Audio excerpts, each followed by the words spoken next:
बहुत पुरानी बात है। मगध राज्य में एक सोनापुर नाम का गांव था। उस गांव के लोग शाम होते ही अपने घरों में आ जाते थे। वो सुबह होने से पहले कोई भी घर के बाहर कदम भी नहीं रखना चाहता था।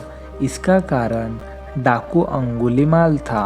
डाकू अंगुलीमाल मगध के जंगलों की गुफा में रहता था। वह लोगों को लूटता और जान से भी मार देता था।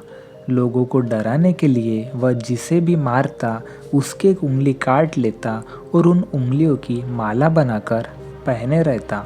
इसलिए उसको सब अंगुलीमाल बोलते थे। गांव के लोग परेशान थे, कैसे इस डाकू के आतंक से छुटकारा मिले। एक दिन गौतम बुद्ध उस गांव में आए। गांव के लोग उनकी आवभगत करने लगे। गौतम बुद्ध ने देखा कि गांव के लोगों में किसी बात को लेकर दहशत फैली हुई है। तब गौतम बुद्ध ने गांव वालों से इसका कारण पूछा। ये सुनते ही गांव वालों ने अंगुलीमाल के आतंक का पूरा किस्सा उन्हें सुनाया। अगले ही दिन गौतम बुद्ध जंगल की तरफ निकल गए।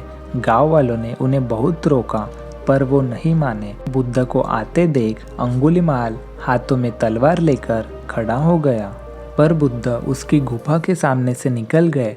उन्होंने पलट कर भी नहीं देखा। अंगुलीमाल उनके पीछे दौड़ा, पर दिव्य प्रभाव के कारण वो बुद्ध को पकड़ नहीं पा रहा था। थक हार कर उसने कहा, रुको। बुद्ध रुक गए और मुस्कुरा कर बोले, मैं तो कब का रुक गया, पर तुम कब ये हिंसा रोकोगे? अंगुलीमाल ने कहा, सन्यासी, तुम्हें मुझसे डर नहीं लगता? सारा मगध मुझसे डरता है। तुम्हारे पास जो भी माल है निकाल दो, वरना जान से हाथ धो बैठोगे। मैं इस राज्य का सबसे शक्तिशाली व्यक्ति हूँ।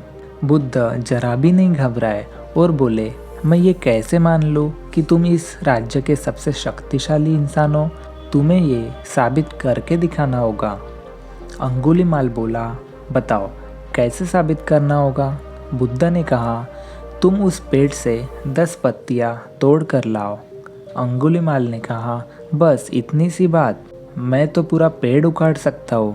अंगुलीमाल ने 10 पत्तियाँ तोड़कर बुद्ध के पास लाके उन्हें दे दी। बुद्ध ने कहा, अब इन पत्तियों को वापस पेड़ पर जाकर लगा दो। अंगुलीमाल ने हैरान होकर कहा, टूटे हुए पत्ते कहीं वापस लगते हैं क्या? तो बुद्ध बोले, जब तुम इतनी छोटी सी चीज़ को वापस नहीं जोड़ सकते तो तुम सबसे शक्तिशाली कैसे हुए?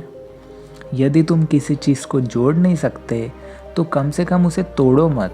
यदि किसी को जीवन नहीं दे सकते तो उसे मृत्यु देने का भी तुम्हें कोई अधिकार नहीं है। ये सुनकर अंगुलीमाल को अपनी गलती का एहसास हो गया और वह बुद्ध का शिष्य बन गया और उसी गांव में रहकर लोगों की सेवा करने लगा।